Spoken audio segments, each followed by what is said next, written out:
Assalamualaikum warahmatullahi wabarakatuh. Ketemu lagi kita di kuliah penalaran dan argumentasi hukum. Saya akan share screen materi kuliah. Pada kesempatan kali ini, saya akan menyampaikan materi tentang etika dalam argumentasi hukum. Ini adalah kuliah untuk pertemuan ke-13 ya. Masih ada kaitannya dengan pertemuan sebelumnya.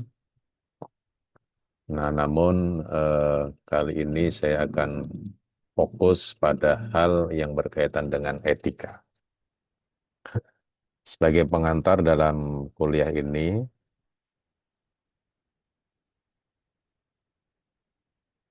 saya akan menyampaikan hal-hal yang bersifat mendasar terlebih dahulu, yaitu eh, ada hubungan antara etika, hukum, dan argumentasi. Seperti apa? Nah, saya akan jelaskan terlebih dahulu. Etika ini bisa kita artikan secara mudahnya adalah sebagai nilai dan prinsip tentang apa yang baik dan apa yang buruk, dan tentang hak dan kewajiban moral, atau bisa juga disebut dengan akhlak. Jadi pada prinsipnya manusia itu punya eh, tata nilai dan juga prinsip-prinsip tertentu mengenai perilaku yang baik dan perilaku yang buruk. Nah, itu dinamakan sebagai etika. Sedangkan hukum itu kita kenal sebagai sistem normatif yang mengatur kehidupan sosial secara formal. Hukum ini karakteristiknya adalah sifatnya mengatur, me- menghendaki agar perilaku manusia itu diarahkan sesuai dengan kehendak pembentuk peraturan perundang-undangan atau pembentuk hukum. Ya, termasuk di dalamnya ada peraturan perundang-undangan, putusan hakim, dan seterusnya. Nah, argumentasi hukum di sisi yang lain itu adalah merupakan proses logis, proses bernalar dan normatif. Ya, artinya berdasarkan pada peraturan perundang-undangan dan eh, hukum secara lebih luas dalam membela atau menjustifikasi suatu posisi hukum tertentu. Nah, ini kaitan antara etika hukum dan argumentasi hukum ya. Jadi kalau etika ini kita bicara soal apa yang baik dan apa yang buruk, hukum bicara soal ketentuan normatif yang sifatnya imperatif atau bisa juga pilihan-pilihan atau bisa juga batasan-batasan. Nah, kalau argumentasi hukum ini adalah proses bernalar ya, tetapi dalam kerangka normatif.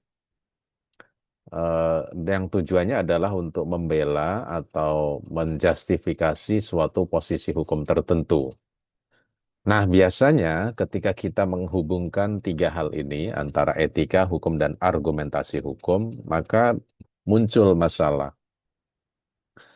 Ya, tanpa etika, argumentasi hukum ini bisa digunakan untuk memanipulasi hukum, ya, menggelapkan aspek-aspek yang seharusnya eh, menjadi pendukung untuk mencari kebenaran, tetapi justru akan hilang karena telah dimanipulasi, atau membelokkan keadilan. Seharusnya keadilan itu bergerak ke arah tertentu, tetapi dibelokkan menjadi ke arah yang lain, atau merusak integritas profesi hukum.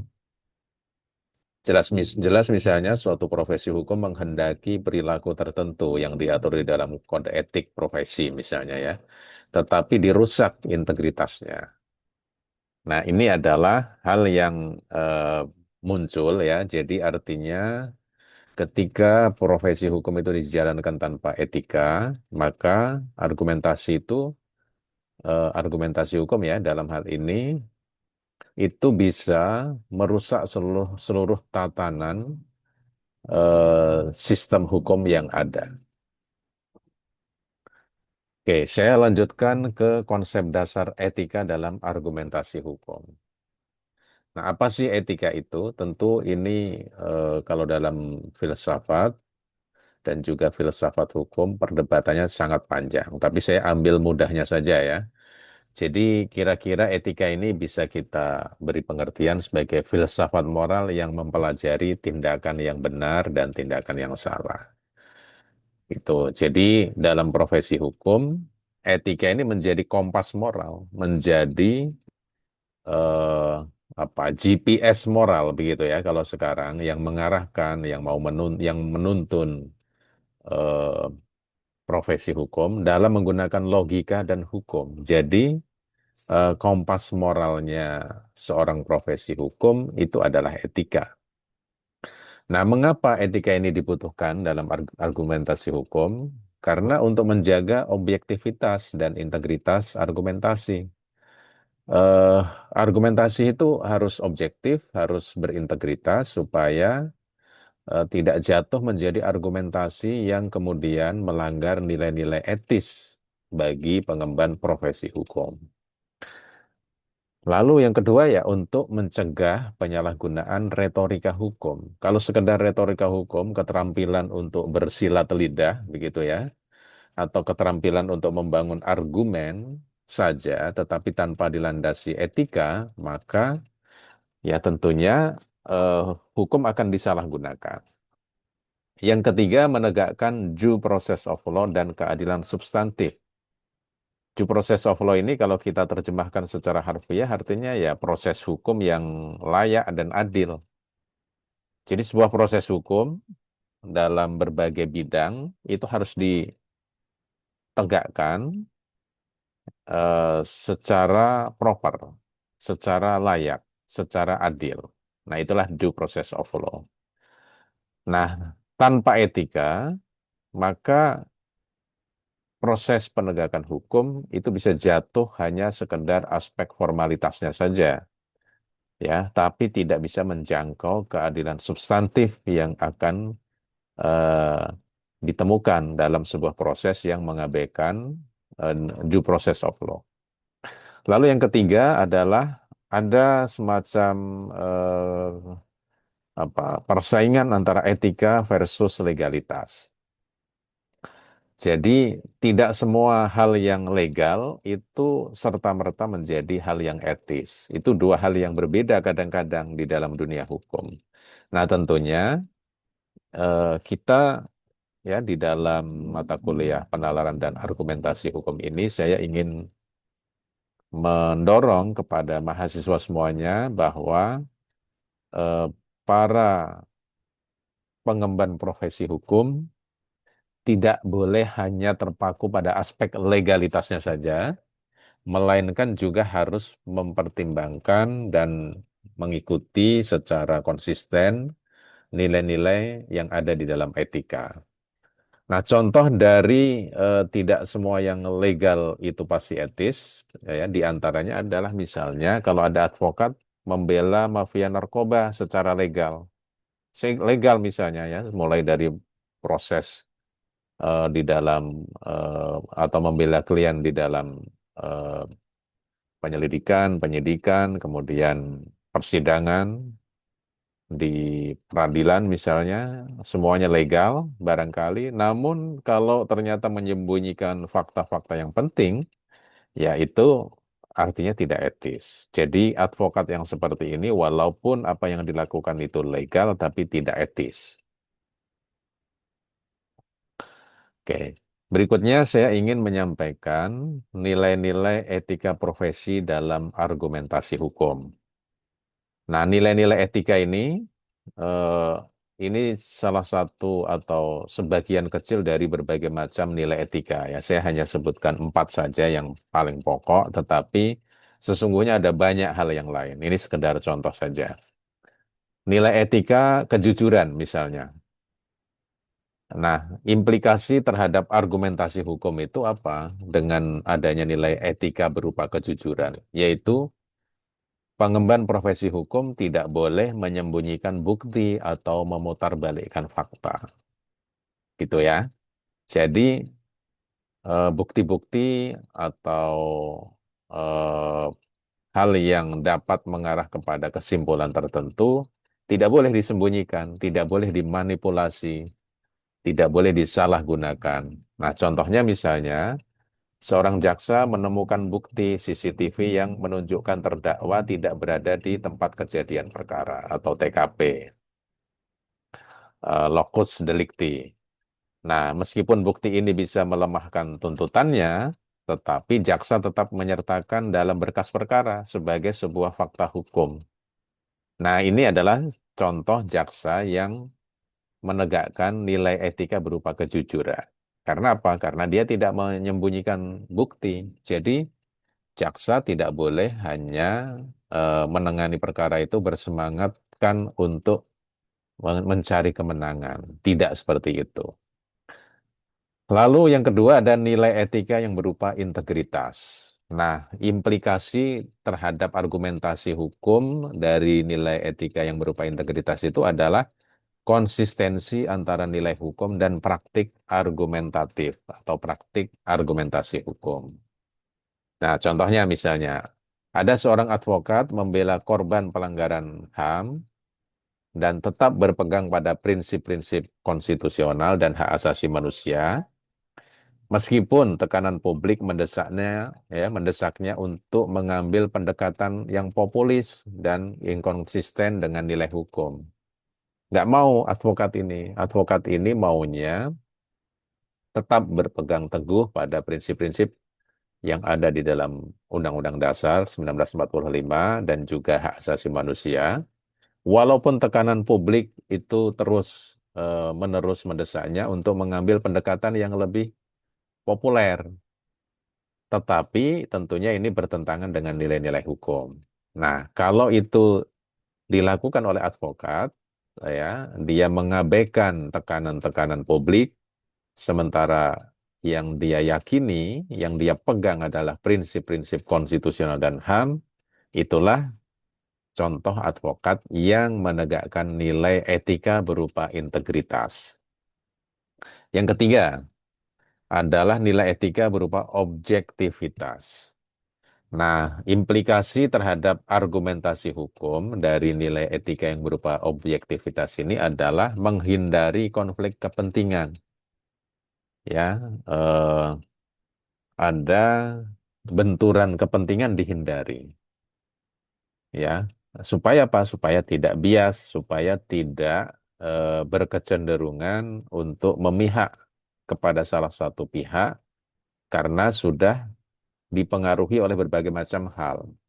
Contohnya adalah misalnya seorang hakim memiliki hubungan keluarga dengan pihak penggugat, lalu hakim tadi memutuskan untuk mengundurkan diri dari perkara untuk menjaga netralitas. Dan ini juga ada ya di dalam kode etik hakim. Biasanya ada asasnya yaitu adalah nemo judec indonius in propria causa. Ada juga yang menyebut nemo judec in sua causa. Jadi tidak seseorang itu tidak boleh menjadi hakim atas perkaranya sendiri. Ya, kalau seorang hakim punya benturan kepentingan terhadap materi perkara yang sedang dijalankan atau dengan pihak-pihak tertentu yang berperkara, maka ya wajib mengundurkan diri karena nemo judec in donus in propria causa atau nemo judec in donus in sua causa. Lalu nilai etika yang berikutnya, yang keempat, yaitu adalah nilai etika tanggung jawab. Nah, implikasi terhadap argumentasi hukum adalah argumentasi hukum itu harus mempertimbangkan akibat terhadap publik dan hukum. Jadi ingat bahwa profesi-profesi hukum itu sesungguhnya eh, dia memiliki kaitan dengan publik, ya. Jadi profesi-profesi hukum karena masuknya adalah wilayah-wilayah publik, ya, karena ini kaitannya dengan law enforcement atau penegakan hukum, maka ada semacam akuntabilitas ya terhadap publik. Contohnya misalnya seorang pengacara menolak membela kliennya yang berdalih bahwa klien tadi ketika melakukan sesuatu itu menjalankan perintah atasan gitu ya dalam kasus pelanggaran HAM berat misalnya. Karena khawatir pembelaan tersebut dapat menciptakan preseden impunitas atau kekebalan untuk diadili di masa depan, seorang pengacara menolak membela klien. Sebab kalau dengan alasan bahwa itu menjalankan perintah alasan, menjalankan perintah atasan untuk melakukan pelanggaran HAM berat, lalu nanti dibebaskan, ya, akibat pembelaan dari seorang pengacara atau advokat, maka ini akan menjadi presiden buruk dan nantinya bisa mengarah pada impunitas pelanggaran HAM berat, tidak bisa diadili, dia mengalami kekebalan gitu ya. Nah, seorang advokat menolak membela ini. Nah, itu adalah bagian dari tanggung jawab. Bagian dari nilai etika yang berupa tanggung jawab atau public accountability supaya eh, apa pertimbangan dia terhadap aspek-aspek publik dan aspek-aspek hukum itu terjaga. Berikutnya saya ingin membahas masalah batasan moral dan hukum dalam menyusun argumentasi. Jadi ketika sarjana hukum menyusun argumentasi itu sebenarnya dibatasi oleh nilai-nilai moral dan juga nilai-nilai hukum tentunya ya. Batasan moral misalnya tidak menyerang pribadi lawan debat ya. Kalau ini dilakukan maka akan ada eh, argumentum ad hominem seperti yang sudah saya sampaikan pada kuliah-kuliah sebelumnya ya. Lalu yang kedua tidak membenarkan kejahatan atau menormalisasi ketidakadilan. Ya, tidak boleh menoleransi apalagi membenarkan adanya kejahatan atau ada ketidakadilan tapi seolah-olah dianggap hal yang biasa. Itu namanya menormalisasi ketidakadilan.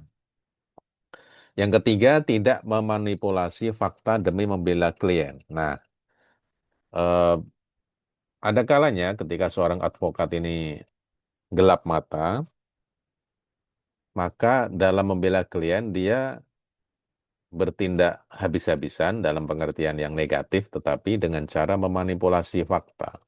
Fakta-fakta yang melemahkan kliennya disembunyikan misalnya, ya, untuk tujuan supaya tidak terungkap. Nah, itu namanya memanipulasi fakta. Nah, tentunya batasan-batasan moral ini masih banyak ya, masih banyak. Eh, tapi ini sekedar contoh saja. Lalu yang kedua, selain dibatasi moral, dalam menyusun argumentasi, sarjana hukum itu juga dibatasi oleh hukum juga. Jadi yang pertama misalnya argumentasi tidak boleh melanggar peraturan perundang-undangan. Ya sudah pasti ya. Misalnya adanya fitnah atau hoax, fake news, ya berita bohong, berita palsu, eh, itu tidak boleh dilakukan. Itu menjadi pembatas peraturan perundang-undangan itu. Yang kedua, batasan hukum itu tidak melanggar etika profesi yang diatur dalam peraturan perundang-undangan maupun yang diatur dalam peraturan asosiasi.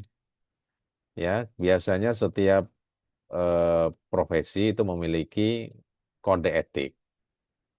Kode etik itulah merupakan eh, kode perilaku ya eh, atau ketentuan-ketentuan tertentu bagi pengemban profesi yang diwajibkan untuk bertindak sesuai dengan standar yang ada di dalam kode etik. Nah, itu menjadi batasan juga gitu ya. Walaupun nilai-nilai etik itu bisa juga ada di dalam peraturan perundang-undangan atau peraturan asosiasi, misalnya beberapa asosiasi advokat punya kode etik, ya, hakim punya kode etik, jaksa punya kode etik. Itu menjadi batasan hukum. Oke, sekarang contoh kasus argumentasi etis dan argumentasi manipulatif. Pertama, contoh untuk argumentasi yang sifatnya manipulatif. Misalnya, ada seorang advokat mengatakan begini, korupsi klien saya itu sebetulnya kecil dibanding dengan yang lain. Jadi tidak perlu dihukum berat ini Pak Hakim, kira-kira seperti itu. Nah ini ada eh, fallacy ya, ada kesesatan argumen, ada red herring ya, ada red herring ini eh, ikan herring merah ya. Artinya dia sengaja mengalihkan sesuatu yang penting menjadi yang tidak penting. Jadi sesuatu yang penting tadi itu diabaikan, tidak diperhatikan, tapi dia mencomot yang tidak penting itu untuk mengaburkan kebenaran. Nah, itu namanya red herring ya. Dan juga justifikasi immoral.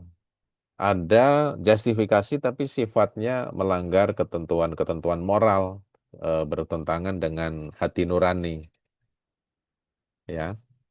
Karena apa? Karena seolah-olah kalau korupsi kecil dibandingkan yang lain, lalu tidak perlu dihukum berat misalnya. Nah, ini tidak fokus pada fakta hukumnya. Fakta hukumnya adalah sebenarnya korupsi gitu. Gitu ya. Jadi red herring itu seperti itu. Dia mencuplik hal yang kecil tujuannya untuk mengaburkan fakta yang besar. Lalu yang kedua adalah contoh kasus argumentasi yang etis, yang sesuai dengan nilai-nilai etika itu yang seperti apa? Misalnya, ada advokat mengatakan, klien saya mengakui perbuatannya dan siap mengembalikan uang negara yang telah dikorupsi misalnya ya. Karena itu kami memohon agar majelis hakim mempertimbangkan itikat baiknya. Nah, ini adalah argumentasi yang etis, jujur, dan proporsional. Makanya biasanya kan di dalam setiap eh, dakwaan jaksa, tuntutan jaksa, atau jawaban, ya eksepsi atau eh, pembelaan dari terdakwa yang diwakili oleh penasihat hukumnya, biasanya selalu ada kata-kata atau frasa et aequo et bono, gitu ya. Jadi jika hakim berpendapat lain, mohon putusan yang seadil-adilnya, kan begitu. Oke, berikutnya saya ingin menjelaskan kode etik profesi dan implikasinya terhadap argumentasi hukum. Ya, saya ambil tiga profesi saja karena ini yang paling mudah untuk menjadi contoh ya. Tapi sebenarnya ini hanya contoh saja, tidak terbatas pada tiga ini. Nanti kalau profesi yang lain, misalnya eh, PNS di sebuah eh, kementerian atau lembaga, ya itu bisa gitu ya dengan mengikuti prinsip-prinsip yang dan etika yang relevan yang lain gitu. Nah, tapi kalau advokat, jaksa, hakim ini secara khusus saya buatkan contohnya di sini untuk menjadi model atau pemodelan bagi profesi-profesi yang lain. Misalnya kalau profesinya itu advokat, prinsip etika yang relevan itu adalah menjaga integritas dan objektivitas. Nah, pengaruhnya terhadap argumentasi seorang advokat yaitu apa? Tidak menyesatkan hakim. Nggak boleh karena dia harus menjaga integritas dan objektivitasnya. Lalu menyampaikan fakta secara jujur. Kalau misalnya ada bukti-bukti ya disampaikan bukti-bukti ya supaya hakim bisa melihat fakta yang terungkap di dalam persidangan nanti sedetail-detailnya. Lalu kalau profesi jaksa, itu prinsip etika yang relevan adalah bertindak sebagai penuntut umum demi kepentingan keadilan. Ya, nah pengaruhnya terhadap argumentasi seorang jaksa adalah dia tidak boleh menuntut tanpa dasar hukum yang kuat. Kalau dasar hukumnya tidak kuat, ya jangan dipaksakan untuk merekayasa sebuah kasus, gitu ya. Itu yang apa merekayasa kasus, jadi kasusnya tidak ada tapi diada-adakan seolah-olah memang faktual terjadi. Nah, oleh karena itu tidak boleh itu dilakukan karena ini adalah prinsip etika yang relevan. Etika yang relevan berupa bertindak sebagai penuntut umum demi kepentingan keadilan. Lalu yang ketiga adalah profesi hakim. Eh, Prinsip etika yang relevan bagi seorang hakim yaitu adalah netral dan tidak memihak. Nah, pengaruhnya terhadap argumentasi hukum adalah argumentasi dalam putusan itu harus berbasis logika hukum dan keadilan substantif.